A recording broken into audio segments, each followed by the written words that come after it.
Suivez votre programme Passion Autosport du Var avec la carrosserie Sonic Auto. Tous travaux de carrosserie et peinture automobile.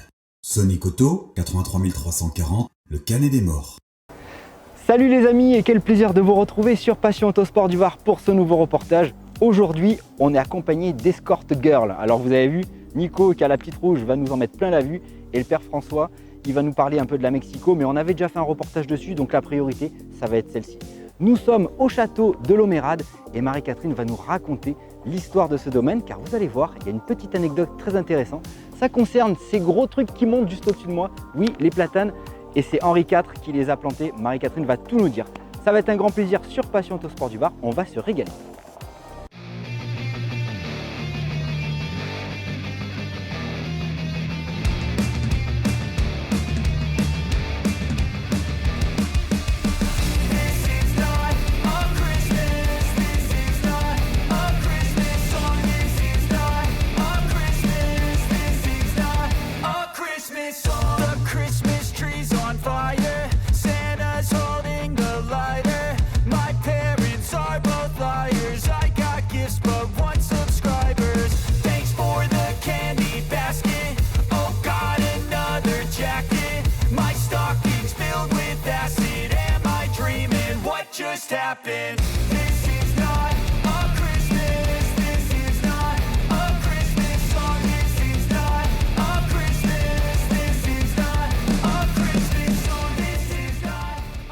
Alors bonjour les filles et les garçons, on est encore dans un endroit absolument superbe. Alors je ne sais pas si vous ça vous plaît, mais en tout cas moi je suis ravie de faire le tour des vignobles comme ça. Donc là aujourd'hui on est au château de Lomérade, qui est un très grand vignoble qui fait plus de 350 hectares de vignes. C'est un vignoble qui a le label cru classé depuis 1952. Alors à l'origine, ce vignoble a été visité par Henri IV, qui a beaucoup apprécié la qualité du vin et qui a demandé à son ministre Sully non seulement de rapporter du vin et de faire en sorte que le vin arrive jusqu'à la cour, mais aussi de planter ces magnifiques platanes que vous pouvez voir autour de moi, qui datent de cette époque-là, et puis de planter le premier mûrier de Provence qui va permettre de lancer la production des verres à soie dont nous avons déjà parlé dans un numéro précédent. Au XVIIIe siècle, le domaine a été racheté par la famille O'Meara qui a donné le nom, le château de Lomérade. Et puis en 1932, c'est Henri Fabre et sa femme Charlotte qui en font l'acquisition. Alors Henri Fabre, c'est l'un des premiers embouteilleurs de vin de Provence et celui qui a créé l'appellation Rosé de Provence. Sa femme Charlotte, elle est à l'origine d'une jolie chose. Vous savez, la bouteille de rosé qui a une forme un petit peu particulière, eh bien ça s'appelle une Marie-Christine. Et c'est Charlotte qui en a eu l'idée et qui a eu l'idée de s'inspirer des pâtes de verre d'Émile Gallet, vous savez, l'école de Nancy, ce maître verrier. Alors aujourd'hui, le domaine est absolument florissant. Il est toujours dans la famille. Les châteaux Fabre appartiennent à l'un des plus grands domaines familiaux du Var, le domaine Fabre. Et aujourd'hui, c'est Marie-Christine Fabre Grimaldi et son mari Vincent et leurs enfants qui continuent à exploiter ce domaine. Je voudrais remercier tout particulièrement nos amis anglais qui vont être ravis aujourd'hui de pouvoir voir cette vidéo avec deux magnifiques Ford Escort et plus particulièrement remercier Mark Stone qui relaie régulièrement toutes nos vidéos. Alors maintenant, je vais vous laisser avec les garçons qui vont vous expliquer absolument tous les secrets de ces deux magnifiques Ford Escort qui sont avec nous aujourd'hui.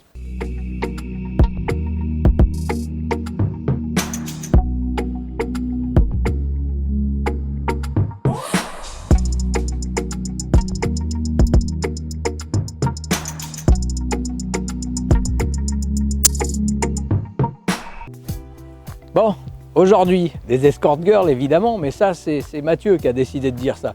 On est devant deux petites Anglaises, une d'abord qui est l'invitée du jour et puis l'autre qui est venue là parce qu'elle passait dans le coin. Donc la Ford Escort. La Ford Escort c'est l'héritière, c'est celle qui va suivre la Ford Anglia. Vous savez, la Mi-6 avec sa lunette arrière qui n'allait pas dans le bon sens, les Anglais avaient fait la Ford Anglia avec le même système. Et l'Anglia et la Cortina étaient deux modèles qui étaient vieillissants. Et Ford ramait un peu en termes de vente. Et ils se sont mis à bosser sur la remplaçante. La remplaçante, ils voulaient une petite berline sympathique avec tout un choix de motorisation. Et du coup, ils ont planché là-dessus, ils ont sorti la Ford Escort. Alors l'Escort, elle est présentée début 68 au public. Et puis finalement, l'accueil, il est vachement réservé. C'est-à-dire que on s'attendait à quelque chose d'un peu plus moderne en termes de dessin. Et c'est vrai que Ford avait un peu misé sur la ligne, comme il l'appelait, la ligne Coca-Cola, c'est-à-dire cette ligne un peu bulbeuse, alors que la Cortina avait des lignes très tendues qui paraissaient presque plus modernes. Et en fait, la presse anglaise à l'époque, elle n'est pas emballée. Et il y en a même un, je ne me souviens plus si c'est Motoring News ou un autre comme ça, qui dit Ford, ils ont sorti une nouvelle voiture, mais c'est une charrette, et de la charrette, elle a même la suspension arrière, parce qu'ils avaient gardé les lames de ressort. Alors, ce qui est quand même amusant, c'est que cette auto qui sort en 68, elle va peu à peu prendre de la place sur le marché, et puis très bien se vendre, même si l'accueil avait été un peu pondéré au début. Et puis, il va y avoir une gamme pléthorique, et il y en aura dans toute l'Europe. Alors c'est amusant, on trouve une série de cylindrées qui est impressionnante. Ça va commencer en un peu plus de 900 cm3, la 940, il y aura la 1100, il y aura la 1300, et puis après ça va empirer, il y aura la 1600, voilà. Donc il y aura plusieurs moteurs, on y trouvera notamment le Kent qui est un moteur génial, qui est un moteur à abracam latéral, qui est un truc tout en fonte, très basique, mais qui marche. Quand il est préparé, ça fait des avions de chasse. Et ce moteur Kent, il est tellement bon, il est tellement bien conçu qu'on va le retrouver dans des motopompes, on va le retrouver à bouger des bateaux parce qu'ils vont le mariner. Il va y avoir, voilà, ce moteur va devenir quasiment universel.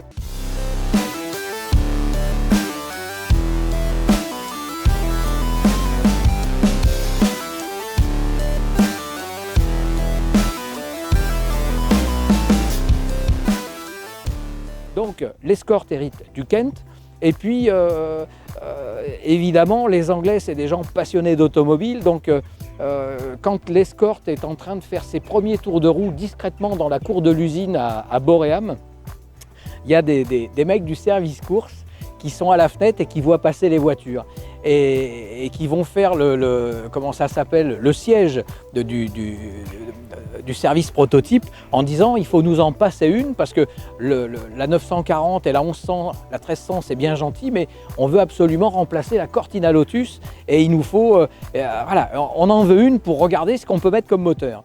Et ils se font prêter très discrètement une maquette qui est en plastique pour prendre des cotes, pour regarder, mais bon, les mecs ne sont pas super satisfaits parce qu'ils ne peuvent rien en faire.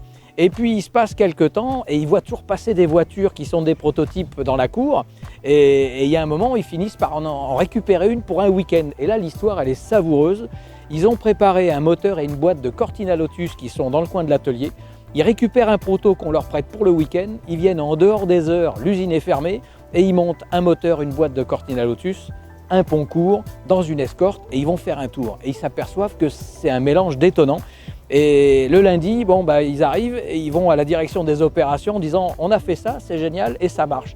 Et les mecs tombent du siège en disant « mais on vous a rien demandé ».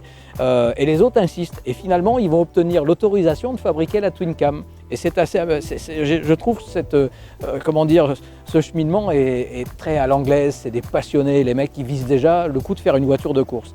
Et la Twin Cam va récupérer le moteur de la Cortina Lotus et ça sera les premiers succès de l'Escort. Et l'Escort, elle est bien dans la ligne des Ford, puisque Ford disait toujours on gagne le dimanche, on gagne une course le dimanche et le lundi on vend des voitures. Et finalement l'Escort aura une carrière sportive extraordinaire qui sera avec une apothéose avec Harry Vatanen qui sera champion du monde des rallyes en 1980 et des brouettes. Et donc on a une auto qu'on voit encore avec beaucoup de plaisir dans les rallyes historiques, et puis une MK1, c'est magnifique. J'adore cette petite voiture. J'ai embêté le propriétaire pour qu'il vienne nous voir, il vient de loin, et puis on va se régaler. Allez, ça marche, à tout de suite.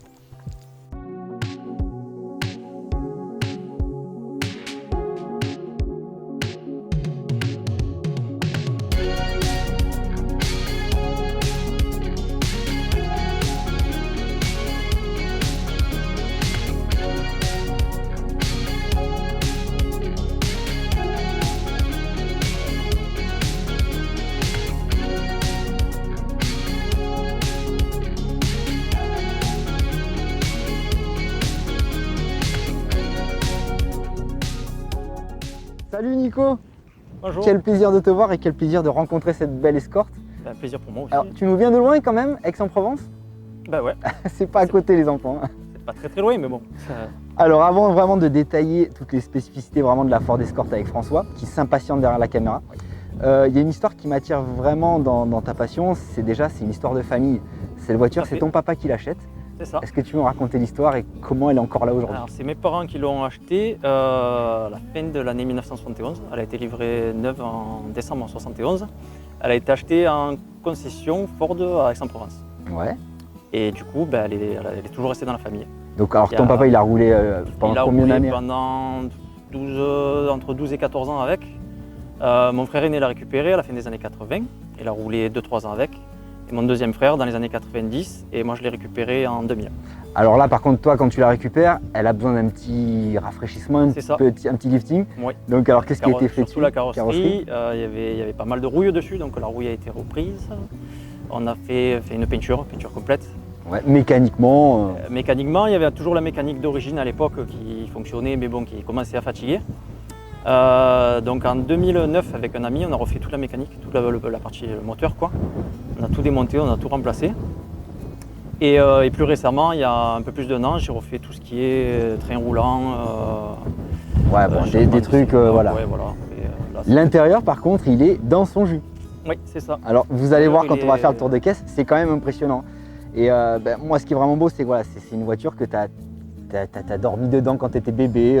Sûrement Ouais, vous c'est avez ça. peut-être vomi même. Hein. Peut-être, ouais. Bon, quand je suis né, voilà, elle était dans la famille et Ça, je suis c'est- né, ouais, ils avaient c'est- cette voiture encore. Donc, et ce qui est cool c'est que tu continues à faire marcher ce patrimoine familial. Donc C'est ça. on parle d'un patrimoine automobile mais là c'est un patrimoine familial. Voilà, Et ça bon, c'est vraiment top. Elle roule beaucoup moins qu'à l'époque, mais bon, j'essaie de la faire rouler. Ouais, mais elle est là. Voilà. Elle est là. Bah, écoute, c'est une belle histoire. Maintenant, je vais te laisser aux mains de François et on va vraiment la détailler à fond et on va se régaler. Ça marche.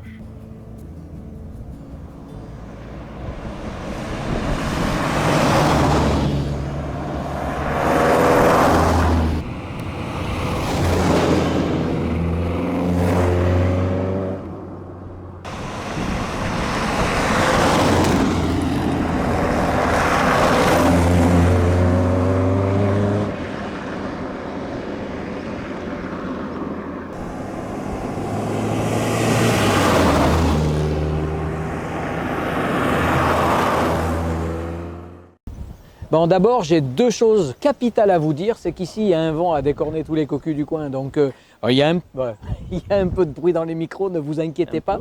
Et puis, on est entre amis, je peux vous le dire. Ils vous l'ont peut-être déjà dit, c'est l'anniversaire de Marie-Catherine. Donc, happy birthday, ma grande. Voilà, tu vas peut-être découvrir ça en regardant la vidéo. Voilà. Donc, mon cher Nico, tu es venu avec ta belle auto. On va commencer par s'ouvrir le capot et jeter un petit coup d'œil sur la Allez. partie mécanique de la voiture. Allez hop! Ce rouge, j'adore ce rouge. C'était la. C'est un rouge Ford, je sais pas si c'est le rouge d'époque, je pense pas, mais c'est un rouge Ford. Après, je l'ai choisi quand je l'ai fait repeindre. Comme, Mais oui. Alors, voilà. quand tu l'as fait repeindre, cette voiture, dans la famille, elle avait une histoire puisque elle était pas rouge. Non. Le rouge a été choisi a posteriori. C'est ça. Voilà, pour sans doute une histoire un peu de mode ou de, De mode, look, parce que en France, bêtement, derrière jaune, on met un adjectif qui n'est pas sympa, alors qu'il y a de très belles voitures jaunes, à mon avis. Donc C'est avant, revenu à la mode plus tard. Là. Voilà. C'est elle ça. était jaune avant Non. et elle a eu une C'était complète. le John Daytona, ouais, à l'époque, ça Ouais. s'appelait ça John Daytona. Et à la fin des années 80, mon frère aîné, quand il a passé son permis, il a récupéré cette voiture. Il a dit non, pas jaune. Et voilà, et le jaune, dans les années 80, c'était pas trop ça. On t'a jeté des Donc pieds. il a repeint en rouge. Bon, et c'est une couleur qui lui va bien, du coup, Ouais. moi je l'ai conservée. Bon, j'aimerais qu'elle soit encore jaune comme elle était à l'époque, mais bon, c'est comme ça. Elle est belle Donc, quand même. elle est belle comme ça, donc voilà. C'est Moi, une ça belle me va. auto. Alors, il y a sur cette voiture, on a déjà jeté un coup d'œil sur le capot, voilà, tout ce qui est présentation et finition, c'est vrai que vous avez vachement bien travaillé les enfants. Alors, on voit que cette voiture, elle a existé de deux façons, c'est conduite à droite et conduite à gauche. Et ce qui est amusant, c'est qu'on a par exemple la prise de dépression pour le Mastervac qui fait le grand tour parce que c'était prévu de Eh oui. l'autre côté pour la conduite à droite. Et voilà, prévu donc l'arrange. ce moteur, c'est le Kent, c'est le 1300 GT. Ouais. Voilà. Et à conduire, c'est comment? Moi, je sais, mais voilà. C'est très plaisant. Enfin, moi, je suis né, elles étaient sorties déjà depuis quelques années, ces voitures, mais j'aime bien, moi, conduire les voitures un peu anciennes. Ça ronfle, Ouais, voilà, il y a du bruit, il y a les odeurs d'essence, d'huile, de mécanique, ça vit quoi. C'est pas, on ressent la route bien plus que les voitures modernes, même si c'est une voiture sportive. Voilà, c'est un plaisir différent. Ouais, c'est un plaisir de conduite. Mathieu, il faut que tu viennes jeter un coup d'œil. On va t'embêter avec des détails qui vont plaire aux gens qui nous suivent. Il y a un très joli collecteur d'échappement. Là maintenant, sur une voiture moderne, quand tu cherches un collecteur, il est caché. Voilà, on le voit plus. Il est d'origine celui-là. Voilà, il y a un beau 4 en 1 d'origine et c'est vrai que c'est encore... Voilà. En petit détail qui tue parce que c'est très rare, regarde la boîte à fusible, on a le cache transparent qui est devant, le petit cache en plastique, c'est absolument introuvable sur une escorte et la petite buse qui vient récupérer l'air chaud pour l'habitacle, c'est pareil, elles l'ont plus parce que ça tombait, ça tombe, tout le monde l'a perdu. Et donc comme je te disais, tu as le lave-glace qui est plus récent, il y avait un autre modèle qu'ils avaient surnommé le cheesecake, une espèce de, comme un morceau de gâteau. Alors, tu as déjà les freins assistés, toi, parce qu'elles ne l'ont pas toujours eu. Tous les modèles ne l'ont pas eu. En termes de freinage, c'est... Ah, tu as perdu le micro. Attends, je te le rattache. Mathieu, ça va? En direct, hein, on ne va pas se laisser faire. Voilà, je t'ai rattaché le micro. En termes de freinage, c'est un peu daté quand tu roules. Voilà. Ça a tout été refait à neuf, le mètre cylindre a été changé. C'est pas bien virulent, quoi. Voilà. Après, faut anticiper, c'est pas comme une voiture moderne. Il faut rouler avec le rythme de l'ancienne. C'est ça. En boîte de vitesse, c'est une boîte 4. C'est ça. Voilà. Et qu'est-ce que tu penses des boîtes Ford et de leur verrouillage par rapport à des boîtes, j'allais dire Renault, mais je ne l'ai pas dit. C'est clac, clac, très clac. bien, ouais, enfin elle passe très bien. Une très bonne boîte. Ouais, c'est une bonne boîte. Après l'étagement, vu que c'est une boîte 4 vitesses, là il y a la 4 qui est longue du coup. Bon, et il manque un peu une 5e, tu as pris l'autoroute pour venir? Oui. Voilà. Et la 5 on la cherche un peu quand même. Sur l'autoroute, c'est vrai que ça pourrait être pas mal. Une question bête, ça consomme quoi? Alors je crois que d'origine ils donnaient en mixte dans les 12 litres au 100 je crois. Ouais. C'est des moteurs qui à l'époque ils regardaient pas trop, pas comme aujourd'hui pour les normes anti-pollution, consommation. Donc c'est des moteurs qui selon comme ils sont réglés, ça fait plus ça mange un peu quand même. Plus de 10 litres au 100, Ouais. Et sinon, pourtant c'est un petit moteur. Qu'est-ce que tu mets comme huile? Parce que c'est un moteur qui est tout en fonte, ça roule depuis 50 ans. Tu mets de la multigrade, tu mets de l'huile... De l'huile synthèse totale 10W40, j'ai toujours mis ça depuis. Tu as toujours mis ça, elle a toujours bien marché. Pression d'huile, tu as les manomètres à l'intérieur. Tout ça, jamais de chauffe, tu as gardé le Calorstat. Il a été remplacé, la sonde température aussi. C'est une voiture qui ne chauffe pas, elle n'a jamais chauffé apparemment. Ça chauffe très peu. Tu es resté dans le respect de l'origine. Il y a le Calorstat, il y a tout, il y a les préconisations de l'époque. Et sinon, tu mets le starter pour démarrer ou pas? Oui. Oui, celle-là, il y a besoin, c'est le petit carbu. Surtout, je m'en sers rarement, donc quand elle est froide. Mathieu, viens voir. Tu vois là, on a la plaque de châssis. Voilà. Aux couleurs de Ford France, l'importateur avenue Napoléon Bonaparte à Rueil-Malmaison. C'est donc une voiture qui a été importée en France par l'importateur. Et alors, il y a toujours les numéros frappés à la va comme je te pousse sur les Ford de l'époque. Elle a été faite en Allemagne, celle-là. Oui, elle est faite à Sarre-Louis. Et celle qui était faite en Allemagne rouillait moins vite que les anglaises. Un peu compliqué. On va passer à l'intérieur parce qu'il y a une instrumentation à faire pâlir les voitures modernes, tellement il y a d'infos. Hop. Surtout pour l'époque, c'était pas très courant. Et oui, il y a le voltmètre, il y a la température d'eau, il y a la pression d'huile, la jauge, le compte-tours et... Voilà, regarde. En voyant pour la mécanique, il n'y en a qu'un rouge, donc s'il s'allume... s'il s'allume, généralement c'est trop tard. Voilà, moi, je n'ai jamais vu s'allumer, mais je préfère pas qu'il s'allume. Oui, absolument. Et après, il y a juste un voyant pour les clignaux, c'est tout. Alors, il y a un truc génial, c'est que la lumière, c'est en dessous du tableau de bord, ce qui fait que quand tu as la ceinture, que tu es un peu loin, tu as du mal à l'allumer. C'est le bouton qui est là. Voilà. Et puis, la ventilation, les essuie-glaces, voilà, avec l'allume-cigare. Et puis, la 1300 GT, elle avait ses décors en faux bois, en bois adhésif. Et c'était, mais là l'instrumentation, le 6 compteurs, c'était royal. Tu t'asseyais là. Oui, c'est le premier modèle, la 1300 GT, à avoir ces compteurs là. Et ça, c'est le warning qui a été rajouté à l'époque. Qui a été rajouté à l'époque. Parce qu'ils l'ont mis, mais qu'à partir de 72, je crois, ou 73. Et sur celle-là, ils étaient pas. Oui, avant, c'était interdit en France. Alors, figure-toi Le que les warning, BM 2002 l'avaient d'origine et l'importateur débranchait le warning D'accord. parce que c'était interdit. Donc, les voitures allemandes l'avaient déjà et on le débranchait parce que c'était pas légal le warning. Ah, d'accord. Et après, c'est devenu obligatoire. Eh Non, oui, mais voilà, faut ouais, pas donc chercher c'est- à comprendre. Hein. Qu'est-ce qu'il y avait d'autre? Ah, le cendrier. Alors ça, le cendrier qui bascule, voilà, qui tourne. Les portières arrière aussi. Voilà, il y a les cendriers dans les portières arrière, la ventilation ici, et puis cette fameuse grille. Alors Mathieu, viens jeter un coup d'œil. Regarde de près. Il se fermait pas. Tu vois ce bloc sur lequel il y a les interrupteurs. Ce qui est amusant, c'est que la version européenne, hors Angleterre, il y a les 3 places d'interrupteurs et 2 ici. Et sur le même pour l'Angleterre, il y a 3 places là et 2 ici, parce qu'ils sont assis du mauvais côté. Alors il y a la pendule qui était l'option d'époque, c'est la pendule de Capri, la Kienzl. Et puis voilà, donc la petite console centrale que je trouvais adorable. Ah, c'est cool. Qui était monté normalement que sur les 1300 GT et après sûrement sur les GXL, les dernières à 73. Alors on va faire le test consommateur, on va te demander de t'asseoir derrière pour savoir s'il y a de la place. C'est un peu laissé comme dans les SUV, est-ce qu'on peut mettre maman avec son Si chapeau? vous ne faites pas rentrer dans le coffre, encore ça va. Non, pas dans le coffre. Aujourd'hui, non, on va te laisser tranquille. Hop. Alors, est-ce qu'on y est bien? Ça va, hein. Ça va. Je fais 1m75, ça va, je Oui. suis pas non plus. Ah, puis alors, il y a les poignées pour tous les passagers à l'intérieur. Oui. Matt, regarde, il y a les poignées pour les 3 passagers. Là-bas, il y en a 2 de ton côté. Ah ouais, c'est cool. Après, oui, pour un enfant, il y a plus de place. Hein. Oui. Bon, Ah, à c'est 2 sympa. à l'arrière, ça va. À 3, c'est sûr que c'est un peu plus compliqué. Moi, je remarque que le ciel de toit est flambant, que cet intérieur qui a 50 ans, il est au top. Il y avait une qualité de construction qui était vraiment Sur incroyable. des voitures plus récentes, les ciels de toit, ils tiennent pas aussi longtemps. Ah non, il se décolle au bout de 5-6 ans. Ils se décollent avec la chaleur, tout ça. Donc, Ah, c'est cool, hein, j'adore.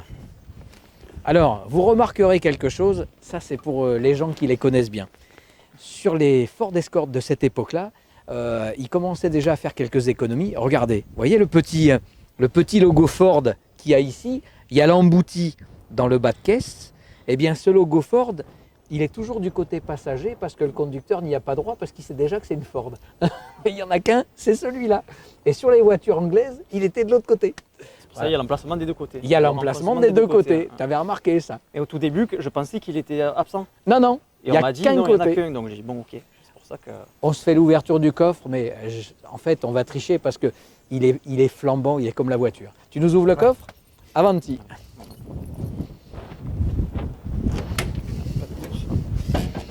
Voilà, avec le fond de coffre, le cric, avec la roue de secours, avec le pneu Goodyear d'époque. À mon avis, faut pas rouler avec. Et on parle de 50 ans, avec 45 ans, on va dire. Quand tu gonfles pas trop, il va exploser. Alors, la 1300 GT, elle avait l'arrière qui était noir. Ouais, c'est la seule. Voilà, c'est la seule avec ça. Et alors, il y a une petite baguette qui est absolument introuvable. Celui qui en a une, il va la vendre 100 fois. C'est celle-là. Ah oui. D'ailleurs, la stigmate de. Voilà. Alors, D'ailleurs, un peu. son surnom, c'est la crosse de hockey. Les Anglais l'appellent la crosse de hockey. Et quand tu as des crosses de hockey à vendre, mais c'est les enchères. Ouais, il paraît que c'est rare. Introuvable. Et là, l'état des chromes, c'est les chromes d'origine. Oui, c'est tout d'origine. Ça n'a pas été rechromé. Pas du tout. Non, Non. Regarde ça. J'avais changé un enjoliveur de feu, il me semble, j'en avais commandé un autre. Sinon, Ouais. parce que ça s'oxydait à l'échappement. Et on voit les pits un peu sur le chrome. Oui, là. oui. Et c'est tout. Après, le reste, c'est tout d'original. Pare-choc avant, arrière. Et l'immatriculation Et pareil, d'origine. EL13. Elle n'a jamais changé, celle-là. La carte grise non plus. EL13, c'est un vestige, je trouve ça extraordinaire. Bon, ben on a fait le tour. Hein. Est-ce qu'il y a quelque chose qui manque d'après toi, Mathieu? Non, il fait non. Bon, ben, allez hop, maintenant, on continue.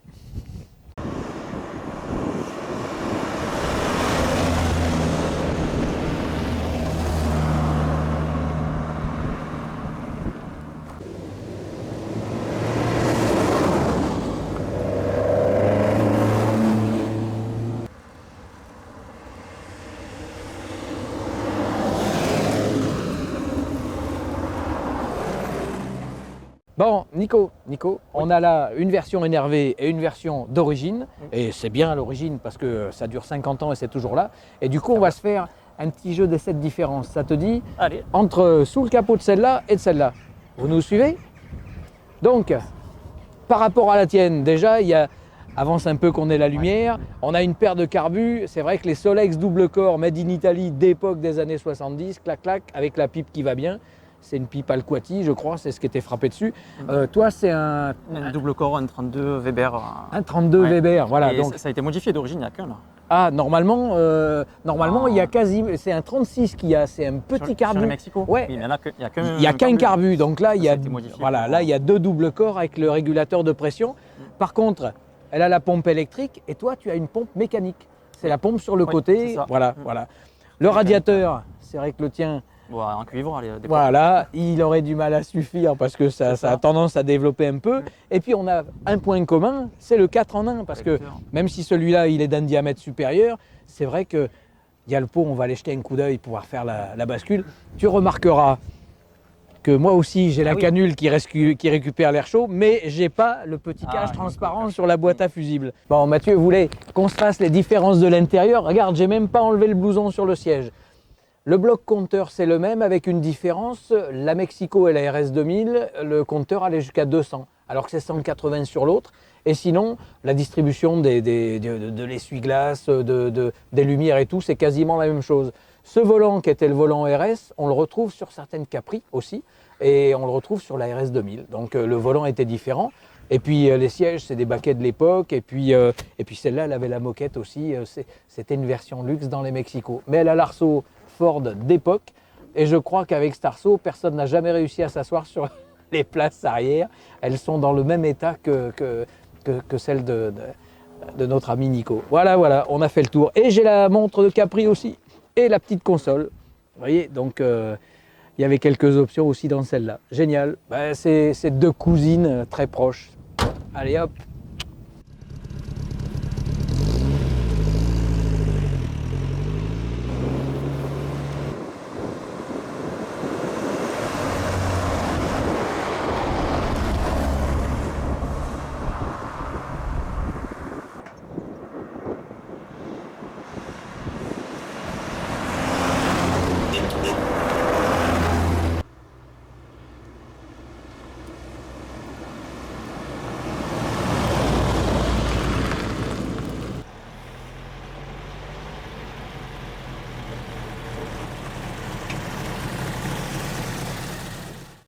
Bon ben Nico, c'est déjà la fin, hein. Ouais, c'est passé vite.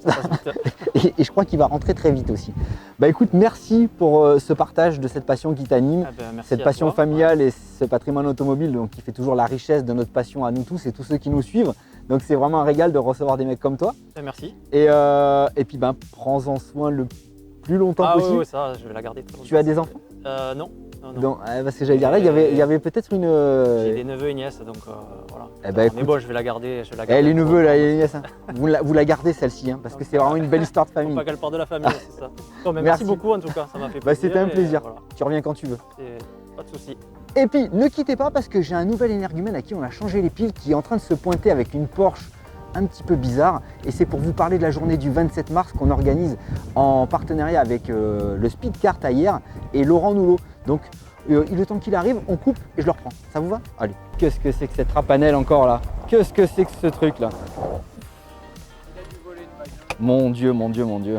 Oh Mathieu! Une demi-heure que je t'attends. Ça va papa? Ah bah oui, alors? Eh ben, je viens de voir mon gamin, ça va? Bah, t'as des choses à nous annoncer? Eh oui, ça y est, alors sérieux. On est sérieux, on fait plus les cons. Le 27 mars. 27 mars. Speedkart. Speedkart. Exposition de voitures anciennes. Je vais peut-être arrêter de répéter ce que tu dis. Non, c'est bien, parce que les gens, des fois, voilà, ils comprennent pas toujours. Exposition de voitures anciennes. Oui, jusqu'à 1990. Voilà, j'ai un petit problème de place, on a une centaine de voitures, on va être un peu sérieux. On avait dit combien à peu près? 120 bagnoles? 100, 120, 130. Donc je limite à 1990, parce que il faut bien donner une limite à un moment donné. Donc l'événement, on vient tous avec nos bagnoles, convivial.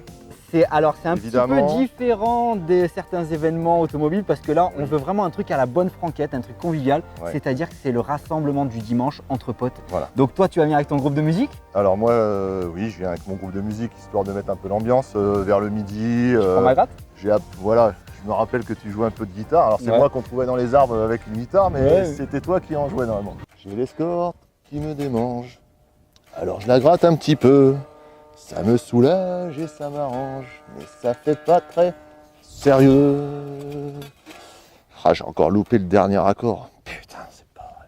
Bah, je vais me mettre un peu plus haut, peut-être que j'aurai plus d'inspiration. Attends, bouge pas, je te remets juste un peu ton micro. Ouais, Continue, vas-y. vas-y. Donc musique, il y aura une course de karting, un challenge karting qui sera proposé à Alors, 11h. Deux séries. Oui, Challenge enfin voilà, karting, une une à première 11h. course Ouais. à 11h.